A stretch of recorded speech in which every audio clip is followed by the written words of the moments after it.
here today, some weeks ago. And by happenstance, I came across a quote. That's not my quote. In fact, the quote that I saw had the author as unknown, which I knew couldn't be the truth because there has to be an author to anybody that says anything at any time.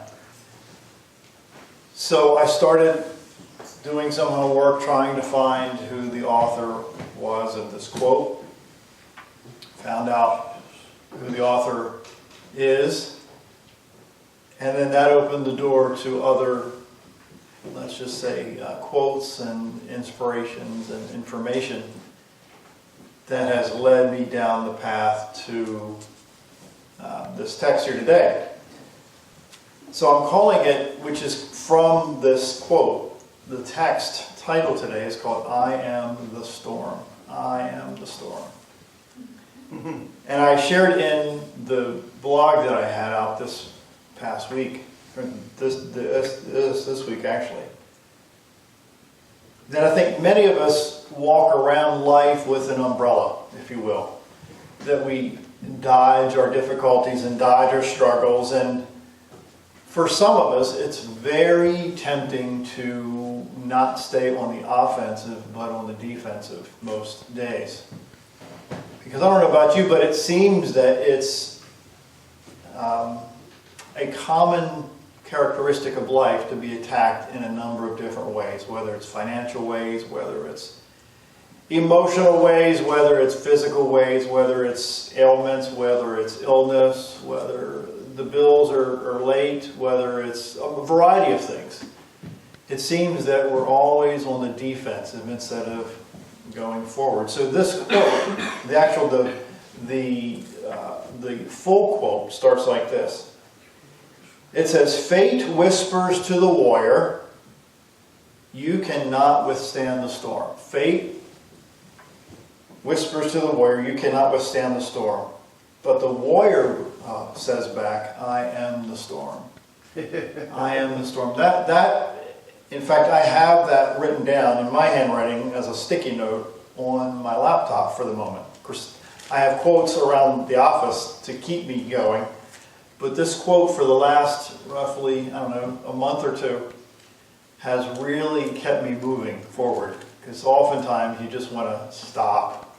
In fact, you want to retreat. You want to run the other way when things don't seem to be going the way they need to be going. Amen. Over in 2 Corinthians chapter 4, 2 Corinthians chapter 4, it reminds me, starting in verse number 7, it says, "But we have this treasure in earthen vessels, so that the surpassing greatness of the power will be of God and not from ourselves." 2 Corinthians 4. Now verse 8, it says, "We are afflicted in every way, but not crushed." Again, we are afflicted in every way, but not crushed. We're perplexed, but not despairing. Persecuted, but not forsaken. And struck down, but not destroyed.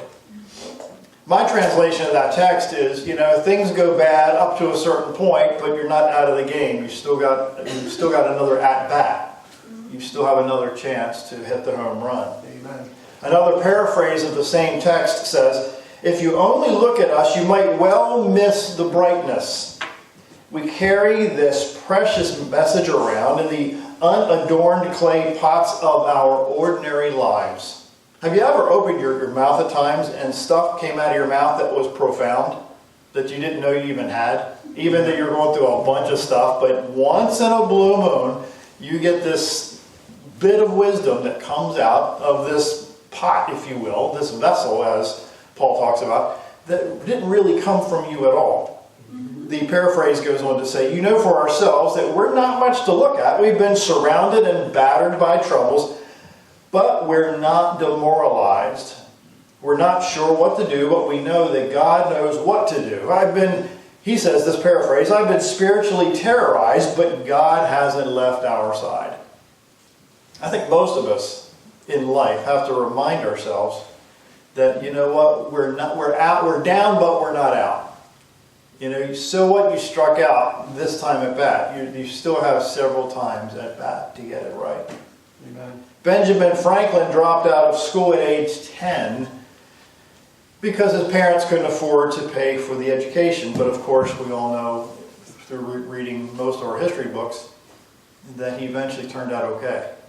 Because he chose to take that difficulty and that struggle and that disadvantage and turn it around and made something happen for himself. Thomas Edison failed 1,000 times, actually it was over 1,000 times, to create the light bulb. In fact, the story says, although the exact number of tries has been debated, ranging from 1,000 to 10,000 attempts, it's safe to say Edison tried and failed a whole lot before he successfully created the beacon of light. His response to his repeated failures, he said, quote, "I've not failed. I've found 10,000 ways that won't work." Yep. Man, from getting from 1 to 9,999 attempts is really difficult. 2 Corinthians chapter 5 says in the Bible, it says, we walk by faith and not by sight. Oh man, some days walking by faith is not very easy. Sure. Because I know what I see. I don't know about you, but when you go through life, you pretty much base what's going on in your life by what you see versus what you don't see. We'll get to that in a bit. So I'm trying to maybe share some ideas here today to leverage the power that you do have and leverage the skill sets that you do have and pretty much the strength that you do have. I've been the observer, if you will, of people for a number of years. And I've often wanted the strengths that other people have. But I'm not the other people. How about you? How many times haven't you envied the strengths of other people, but you have your own strengths and your own talents? It's true. Most people wait around until their circumstances change. I know a lot of people over the years who have waited around until their circumstances change and for things to look better. They wait decade after decade after decade waiting for things to happen, but the few make the circumstances change so that things will look better. Sometimes you have to create something to make your life look better versus waiting for something to be created for you. Does that make any sense?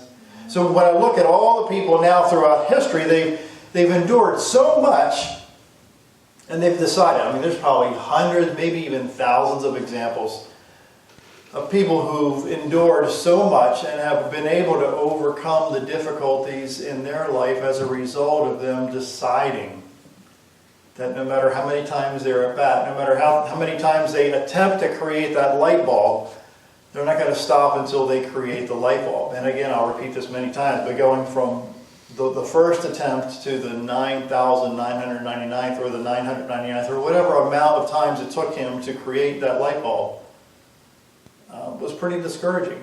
But he knew that one day, at one time, in 1 hour, in one moment, sometime, that light bulb will work. One of my favorite personal heroes is a guy that lived long before I was born, about a couple thousand years ago. His name is Demosthenes.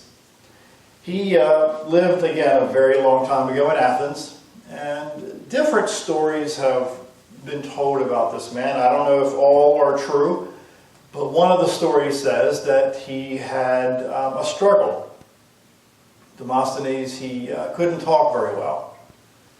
So he got sick and tired of being sick and tired of being sick and tired and decided that he was going to take a trip. So he took a trip and lived in a cave for a number of months.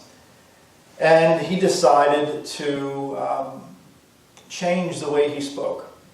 So he would put rocks in his mouth, and go down to the water and talk to the water. This went on for days and weeks and very, very long time until the time came that he was able to, he thought that he was able to talk well. So he came out of the cave, the story says, and he wasn't quite where he wanted to be. So he went back in the cave and shaved half his head, completely bald, left the other side the same, which then forced him, in his mind, to stay in the cave until his hair grew back in order for him to excel in this gift that he was trying to develop. The point being that over a period of time, over a period of weeks and months, he became a great orator because he chose not to allow his struggle, not to allow his difficulty to stop him in his tracks. And I read that over and over and over again throughout history, throughout your life and my life, that those of us who continue, not just doing the same thing over and over again, but doing a little bit better every single day, eventually you're going to wake up and realize that, you know what, I've made it. And you're going to find in a very short amount of time that you're going to forget the actual struggle that you went through for all those years and all those. You're going to, in maybe another 5 years after you get it, you're going to forget how hard it was during all those times. The same organization, in fact, the organization or the company that I found this original quote in is called 556 Productions. And their quotes really are centered around the Army people and the military folks. And one of these quotes is, "You will only win the battle your mind has already fought." You'll only win the battle your mind has already fought. Another one is, "The legacy of the brave is written in the ashes of fear." I read through all these texts that people who make it go through a bunch of stuff before they make it. I mean, a bunch of stuff before they make it. But I found that about 95 to 90% of the people on the planet don't want to take and go through the stuff that they need to go through in order to make it.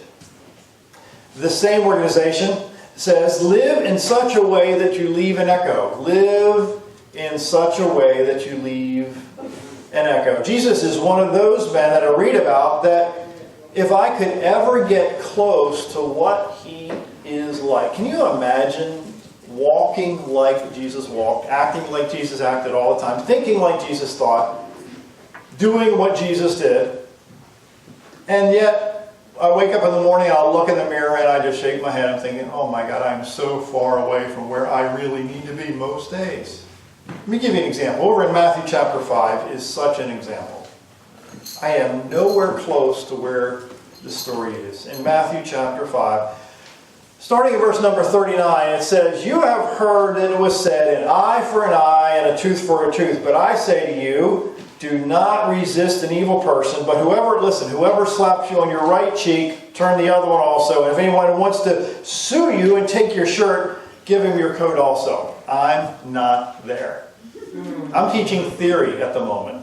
I'm not teaching that I got all this. Not so. In that culture, the Roman occupiers could take anybody off the street and say, "I want you to carry my armor for a mile. Whatever I have, whether it's heavy stuff, light stuff, if I pick you, you're supposed to carry it." So the story continues in Matthew chapter 5. It says, "Whoever forces you to go 1 mile, go with him 2. This is Jesus talking. He continues, "Give to him who asks of you, and do not turn away from him who wants to borrow from you.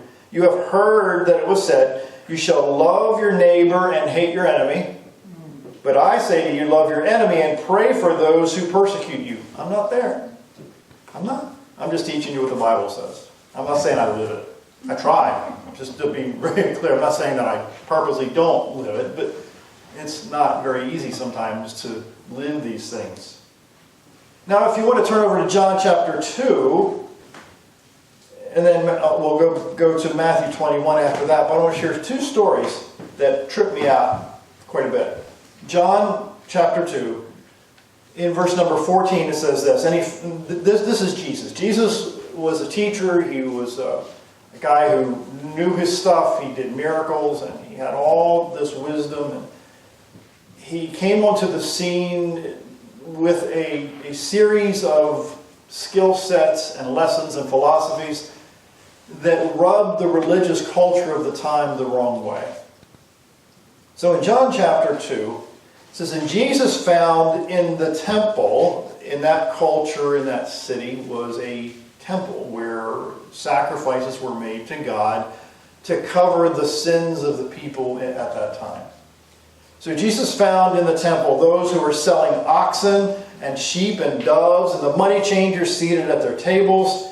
And he made a scourge, this text says, a scourge of cords, and drove them out of the temple with the sheep and the oxen, and he poured out the coins and the money changers and overturned the tables. Now in that forum, in that civilization, there were a number of people, certainly not all, that were making an unethical profit on the cash exchange. So if I would go, in a modern day example, if I would travel north to Canada and needed a change of money from Canadian money to from American money, the person across the table would charge a little more to put some in their pocket. This happened all the time in that culture. Jesus got sick and tired of what was going on.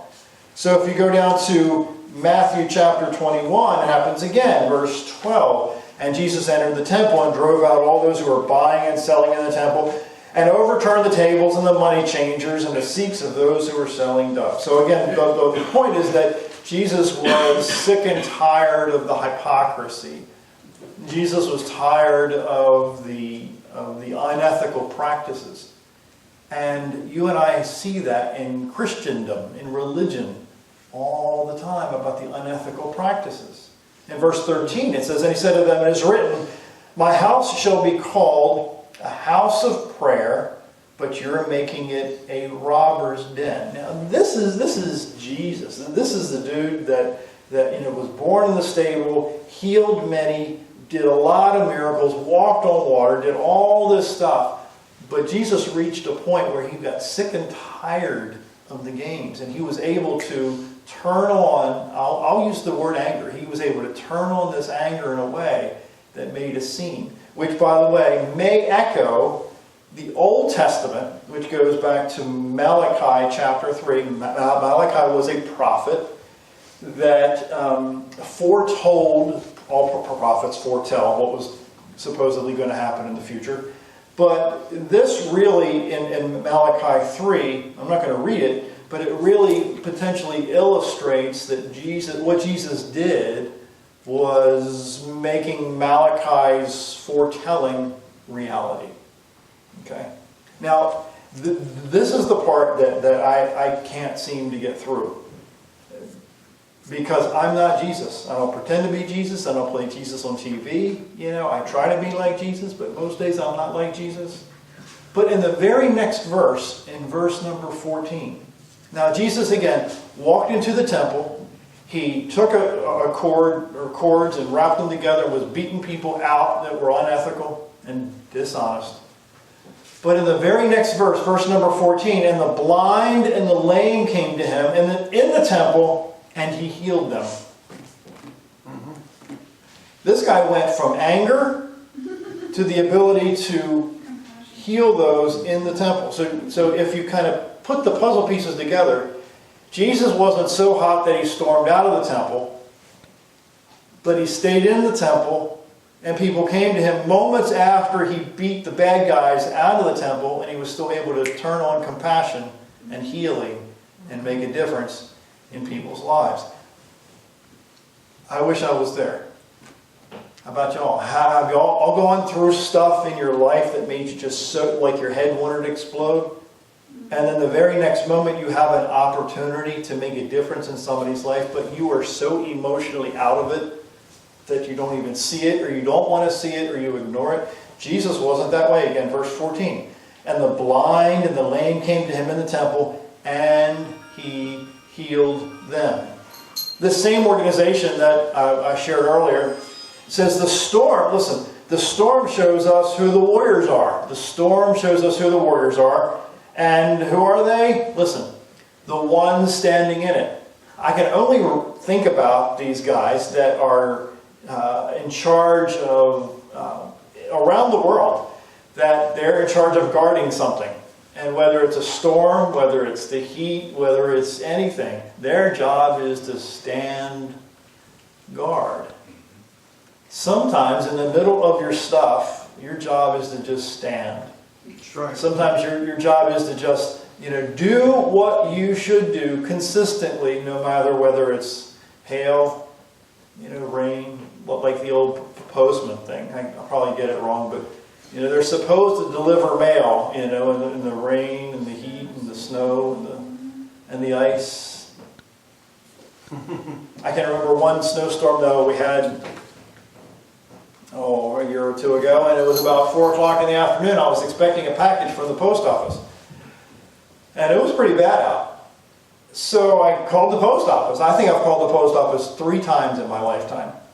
So that was one of the 3 times that I called the post office. I called the post office. I was wondering, where, if the mail's going to be delivered today. They said, well, it's pretty bad out. We don't want to risk injury to our employees.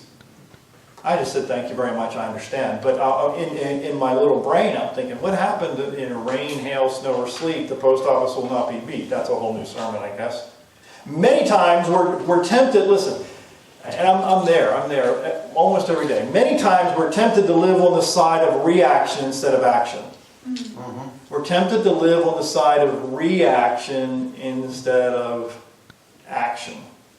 Jesus had the ability to put his foot down in 1 second, followed by intense compassion the very next. And I think most of us have a long way to go in that arena. How many times you're driving down the highway and some idiot person, individual, cuts you off or gives you the one-way sign, and it ruins your day. It just messes you all up because you reacted to the actions of this person on the highway. I still struggle in that arena. So again, I shared this quote that I started with. Fate whispers to the warrior, you cannot withstand the storm. But the warrior whispers back, I am the storm. Let me share a story. A man climbs the Sears Tower using his bionic leg. It may not have taken place on a track, a field, or court, but a guy named Zach, his story deserves recognition as a symbol of the convergence of human spirit and the advances of rehabilitation. This guy lost his right leg in a motorcycle accident 3 years ago, but he climbed all 103 flights of stairs at the Chicago's Willis, formerly Sears Tower, with the help of a bionic leg. Designed to respond to electrical impulses from muscles, the leg is controlled by the mind. As he climbed the stairs, the leg worked in conjunction with his body and mind to propel him forward. While the device itself will continue to be improved and perfected, his accomplishment was an inspiration to athletes with disabilities everywhere. Sometimes you just got to do it. And you don't know the actions that you do every day, the steps that you take every day are inspiring people that you may not even know right now. Over in 2 Kings chapter 6, the Old Testament is jam-packed full of violence. I mean, big-time violence. I mean, people assassinating this one, and people stabbing this one, and cutting heads off, and attacking people. I mean, it's pretty R-rated stuff in places. Not all, but in some parts of the Old Testament is pretty messed up stuff. But in 2 Kings chapter 6, a paraphrase tells a story about how when you and I change our perception, or maybe we're invited to change our the way we think and see about different things, the results of what we see change our attitude entirely. So in 2 Kings chapter 6, this paraphrase says this, starting in verse number 8. One time when the king of Aram, which this king's name was Ben-Hadad, which probably, I'll leave that alone. But his name was Ben-Hadad, was at war with Israel, consulting with his officers. He said, at such and such a place, I want to set an ambush. So verse 9 says, the holy man sent a message to the king of Israel. Watch out when you're passing this place, because Aram has set an ambush there. So this holy man, his name's Elisha, would let people know that you don't want to go to this part because the king's going to do something nasty. So verse 10. So the king of Israel sent word concerning the place of which the holy man had warned him. This kind of thing happened all the time. So verse 11. The king of Aram was furious over all this. He called his officers together and said, tell me, who is leaking information to the king of Israel? Who is the spy in our ranks? So let me just stop and pause a minute. This prophet named Elisha was telling the king of Israel that this bad king, Ben-Hadad, was going to set traps for the king's men. Okay? So Elisha was kind of like whispering in the good king's ear, you need to keep your guys away from here because I know in my heart, my head, and God's telling me that Ben-Hadad's setting up a trap for your guys.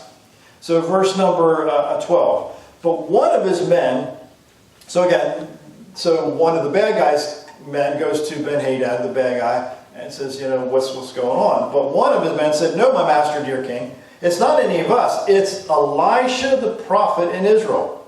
He tells the king of Israel everything you say, even when you whisper it in your bedroom. This is what prophets do. Prophets know things that people don't know. Okay, verse 13. Then the king said, go and find out where he is. I'll send someone and capture him. The report came back, he's in Dothan, D-O-T-H-A-N. Then he dispatched horses and chariots, an impressive fighting force. They came by night and surrounded the city. So they weren't just going to send one assassin. I mean, obviously, they sent a bunch of people, right? Verse 15.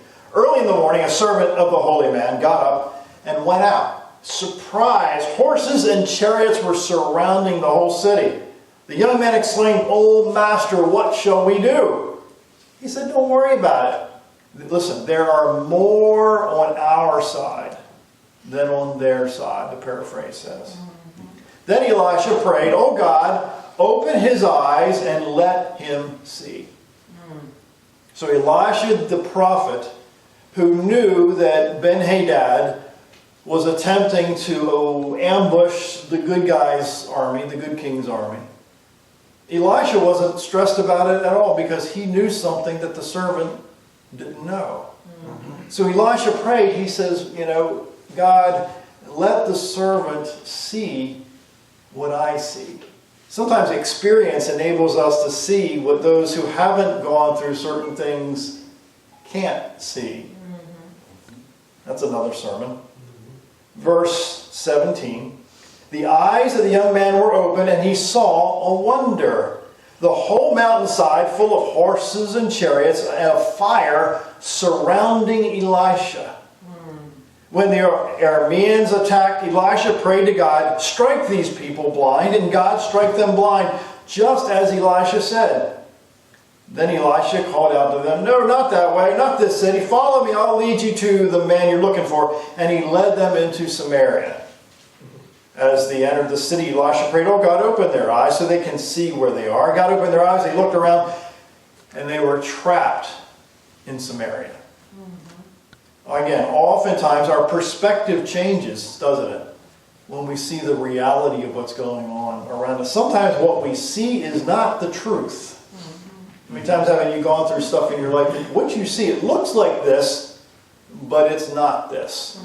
How many times haven't you eaten something that you thought was something? And after you took a bite, this is not what I thought it was. The other day, Tim and I were out for the evening, and Tim, I'm not going to disclose everything we did because it would embarrass myself since I work out so much that I cheated slightly that night. So I decided to buy the other kids some cookies because I was guilty that I would, okay, here it comes. I would try to find some donuts to eat on the way home because I don't splurge that often, and I'm already feeling guilty that I did it, but I did it with a smile. So Tim and I gorged ourselves with donuts on the way home, but I realized that if I got home and didn't bring the other children anything, I'd feel guilty. So I stopped by to get some chocolate chip cookies on the way home.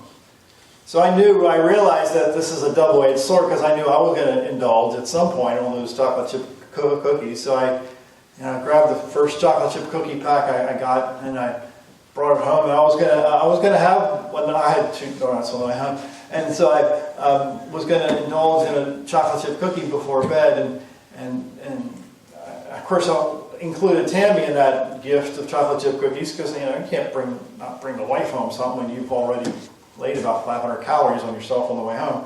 So I get home and I proceed to want to indulge, and I look at it and she mentions it. "John, there's caramel in these chocolate chip cookies. I said, no, it says chocolate chip cookies.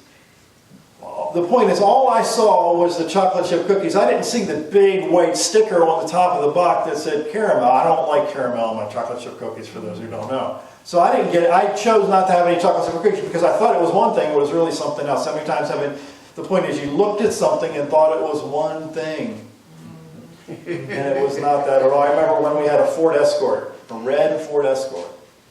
I thought it being a new car, even with the air conditioning, you could yield into traffic. Merge into traffic, I should say. Merge into traffic, even with a Ford Escort in the summer, with the air conditioning on. Well, for those who don't know, at that time, I don't know if they've changed. I don't even know if the Escort is still breathing. But I do know that when you push the accelerator to merge into traffic on the highway, the car would just laugh at you. It's like, are you kidding me? I'm only a 4-cylinder and I use 2 to run the air conditioner. The point being, sometimes you think you have what you have until you really realize that you don't have what you think you had. So if you flip the same coin over, the servant really thought that they were in deep weeds, because he got up that morning and looked around. The whole city was surrounded by the bad guys. Elisha didn't worry about it at all, because Elisha saw something that the servant didn't see. I think many times only experience enables us to do that. I think sometimes only the journey enables us to do that. I think sometimes only going through certain things in your life enables you to foresee what can happen, because you've been there and done that. There's stuff that you've gone through that I can't even get my arms around because I haven't gone through it. But you walk through it day and after day after day after day. Adam Greenberg returns to baseball in 2005. He was a rookie on the Cubs, the Chicago Cubs.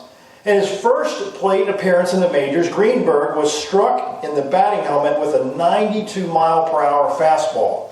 So that left this baseball player with a concussion and vertigo and vision problems, and derailed his baseball career. Slowly he recovered and returned to a sport and come back that culminated in just a one-day contract. Just a one-day contract. He says, life throws you curveballs, Greenberg says. Mine threw me a 92-mile-an-hour fastball and hit me right in the back of the head. But I got up from it, and my life is great. Again, it's all how you look at it, isn't it?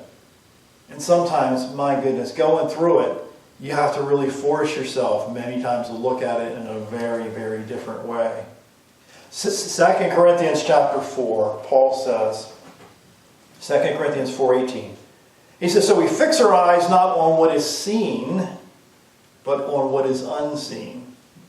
For what is seen is temporary, but what is unseen is eternal. I go back to, again, Elisha. The servant saw what was visible. Elisha saw what was invisible and was more powerful, frankly, than what was visible. I think that probably applies to you and I in our lives too. That oftentimes we forget what's right in front of us. That really what we see is really not the reality of it, but what's behind it, what's beyond it, what maybe we have to squint a little bit to see, is there more to it than that? So when you know your available power, fear doesn't come knocking at the door. There was a time in my life as a child that I was bullied a lot. And I'm not going to get into the details of that. But there came a point at least in my life, that you realize and you take certain steps to realize and make changes in your life that won't happen again. Sometimes I go back to what I shared in the beginning, that many people I know invest, and this is the wrong word, they spend decades of their life on the defensive instead of being on the offensive. I haven't met a whole lot of people who've reached the top of any mountain being on the defensive. They've always climbed forward on the offensive. You don't get touchdowns, at least I don't understand all of football, but I don't think you reach a touchdown by playing defensive all the time. Sure. Defensive, to me, in my uneducated sports mind, is you're taking steps backwards at some point, or at least you're standing your ground. You can't move forward having a defensive mindset. So again, experience enables some people to see the invisible. Again, experience enables some of us to see the invisible. I know many people who are very skilled in certain areas. Well, they weren't born skilled. They invested years, months, maybe decades to get skilled in certain areas. They chose to invest the time, right? Over in Psalm 112, David, his life is like a soap opera. They need to really start a soap opera, at least make a movie or a real movie about his life, because he went from nobody to somebody who messed up, who moved up, who messed up, who moved up, who wasn't sure. So he was always defensive, offense. But more times than not, he was on the offensive versus the defensive. So he says over in Psalm 112, verse 6, starting in verse 6, he says, surely he will never be shaken. A righteous man will be remembered forever. He will, again, most of this Bible, I wish I could just chew it, maybe a page at a time, and have it, or stick it under my head at night and have it. There's so much I don't have. I don't know about y'all. I don't know if you all have had it, or you get it, or it's like you eat, drink, and sleep and breathe it, and it's in you, through you, it is who you are. I'm still struggling, for those who don't know. Verse 112. Surely he will never be shaken. A righteous man will be remembered forever. He will have no fear of bad news. His heart is steadfast, trusting in the Lord. His heart is secure. He will have no fear. In the end, he will look in triumph on his foes. Now, David went through some stuff. He was chased by a king, right? There was several times when some people tried to kill him, right? I mean, I know I'm repeating slightly, but he cheated. He had a guy killed because he wanted what the guy had. In this case, it was his wife. You know, he fudged quite a bit. And he messed up quite a bit. But he still says, he, that is those who trust in God, will have no fear of bad news. His heart is steadfast, trusting in the Lord. In Psalm 16, he says, I have set the Lord always before me because he is at my right hand. He ends this verse and says, I will not be shaken. I know you and I know I have been shaken at times as a result of life. David said, because God is at my right hand in his mind, I will not be shaken. There's been, if you read through Psalms from the beginning to the end, there are hundreds of verses of David in the middle of his stuff. In fact, there were times when he was hiding out in a cave, remember? And he still had praise on his lips. The 23rd Psalm says, I don't have to worry about a thing because God's going to make everything good for me. In fact, God's going to make me lie down in green pastures, it says. He says, God's going to put me beside cool, still water, so I don't have to worry about anything. This is David talking, who went through some stuff. So again, experience enables some of us to see the invisible. I'll say what I said in the beginning. Fate whispers to the warrior, you cannot withstand the storm. The warrior whispers back, I am the storm. It's essential that you shut the mouth of doubt in your life. I'll say it a couple of times. It's essential that you shut the mouth of doubt in your life. Recently, I've allowed doubt to leave my lips. It's rare that I allow it. And when I allow it, I regret it. Because, as I've shared here before, when it leaves your mouth, what happens? Yep. Your ear hears it. Then your brain begins to make what you doubt a reality. So as an example, I can't make it. I can't do this. I can't excel at this. Well, the more you say that, guess what? Your ears hear it and your mind makes that a reality. It's just simple science, simple common sense. But how many of us struggle in that arena? I wonder if David was tempted many times to just blow a bunch of negativity. But if you read through the Psalms, again, he chose in the middle of his darkest time to praise God, to lift God up, to remember how good God is in the middle of all his stuff. Amen. It's true. Let me share a story. Not too long ago, a girl in this neighborhood, not this neighborhood, but the storyteller's neighborhood, was born without a hand. She was born just after my second daughter, Ella, was born. The story is told by a guy named Jim Abbott. Her parents were obviously shaken up. About a week later, I saw them at a neighborhood function, and they came over to me and asked what my thoughts were, if I had any advice for them and for their daughter. Now, for those who don't know, Jim Abbott was a one-handed baseball player. So they came to him for a reason, because he didn't have a hand. He said, my advice? This is their daughter's life, and they were asking my advice? Talk about humbling. What do you say? I had nothing smart to say. I told myself I wouldn't let that happen again. That was important that I should share what I've learned. I've learned that there are millions of people out there ignoring disabilities and accomplishing incredible feats. I learned that you can learn to do things differently, but to do them just as well. I've learned that it's not the disability that defines you. It's how you deal with the challenges the disability presents you with. I've learned that we have an obligation to the abilities we do have, not the disability. He says, I was born without my right hand.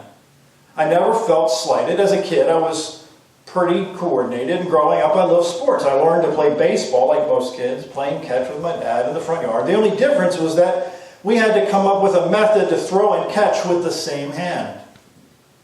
What we came up with is basically what I continued to do my whole life. I used to practice by pretending to be my favorite pitchers.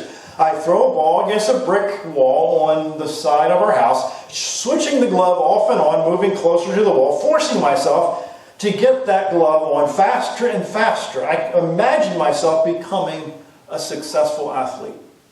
Growing up, sports were my way of gaining acceptance. I guess somewhere deep inside I was thinking if I was good enough on the field, then maybe, kids wouldn't think of me as being so different. So honestly, the story says, I hid behind sports. I wanted the attention that comes from being successful, but I was very reluctant to draw any attention to my disability. You know, it's funny. There was an article in the LA Times recently about a high school pitcher who has been doing very well despite missing one hand. He mentioned my name as an example, but went on to say he didn't want to be like me. He wanted to be like Randy Johnson, and at that time was a great baseball player. At first, my feelings were hurt, but then, of course, I understood. That's exactly the same way I felt growing up. I didn't want to be defined by a disability. Focus on my pitching and not my hand. Again, focused on my pitching and not my hand. I love throwing a baseball. It is so important to find something in life you feel crazy about because you are so passionate you naturally practice. The hard work that it takes to do something well will then come easily. You know how it worked out. I got to play baseball at the university. In 1987, the Pan American Games. In 1988, the Olympic Games. Even though I played in the major leagues for almost 10 years, the Olympics are still my favorite. You know, in my career, I once won 18 games in a year. I also lost 18 games in 1 year. I was fortunate enough to go straight to the Olympic team from the major leagues and never spending a day in the minors. I was also sent down to the minors for just a little hit, skip, and miss. The story goes on. They gave me a chance to pitch again. I would watch the major leagues on TV with the rest of these kids, and they felt like a million miles away. That had been my life. I was away from my family, who I know thought I was crazy. Then I got a call. I was going back to Chicago, back for the show. Then there was good news and bad news and facing. I would then tell those parents way back then in my neighborhood how wonderful my parents were and are. They encouraged me to participate, but didn't dwell on every move I made. I don't ever remember a concession to the fact that I had one hand. Maybe even a little more was expected. I was always thankful that they never allowed my hand to be used as an excuse. They never allowed my hand, or in this case the lack of his hand, to be used as an excuse. So he looks back and he says, I would like to tell that little girl, go out and find what it is you love. It may not be the most obvious choice or the most logical, but never let that stop you. No matter where the road takes you, don't give up until you know in your heart that you've done everything possible to do what you love to do. So he ends his story. Somehow, when things are said and done, there will be some accountability. Imagine someone coming up to you at the end of your life and saying, you've been given these talents, what did you do with them? You've been given these talents, what did you do with them? He says there's a certain potential we owe it back to ourselves to live up to. We have to work hard, don't look back, and celebrate the blessings of life. You know, again, I invest a considerable amount of time in what I do every week here, but I came up with this quote. It says, if I quit now, you might want to write it down. If I quit now, all the hard work I've done so far was a complete waste of blood, sweat, and tears. And years. So I will never quit. I will never stop. I will never surrender. Let me repeat it again. If I quit now, all the hard work I've done so far was a complete waste of blood, sweat, tears, and years. So I will never quit. I will never stop. I will never surrender. So you and I have to include me in this one for sure, that you and I have to assume that we are stronger than the storm.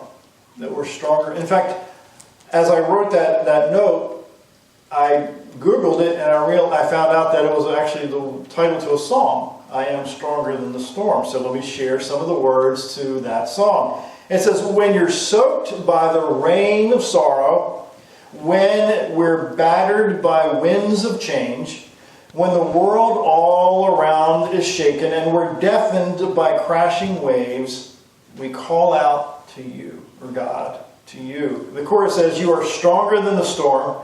You are reigning over all. Faithful God, you're always in control. You're the anchor of peace to our souls. Verse 2. With one word, you can calm the ocean, turning chaos to glass-like sea. Speak unshakable hope to your hearts. Be our fortress of perfect peace. We will trust in you, in you. You'll turn the darkness into dawn. We'll feel the sunlight's healing warmth once more. You're the anchor of our peace. You're the anchor of our peace. So you and I, if we're going to be storm makers, instead of hiding under the umbrella of the storms that go through our lives, then we have to make some changes on what we do every day. And I think it really starts with how we see things. And I'll be the first to tell you that oftentimes what you see is pretty discouraging. It's pretty rough to come up with another term. It's difficult. It's stressful. But oftentimes for us to get through the storm, guess what happens? We have to go through the storm. We can't hide from the storm. Examples like Jesus and Elisha's, as well as others, many, many others, remind us that we need to take a stand in some very scary times in our lives. Times that we've never picked or thought that this was going to happen, and frankly hope that it doesn't happen to anybody else. But you and I have to stand in the middle of it and not run from it. I'll say it again. Fate whispers to the warrior, you cannot withstand the storm. But the warrior whispers back, I am the storm. So I close with, instead of running from the rain, be the rain. Instead of running from the thunder, be the thunder. Instead of hiding from the storm, be the storm.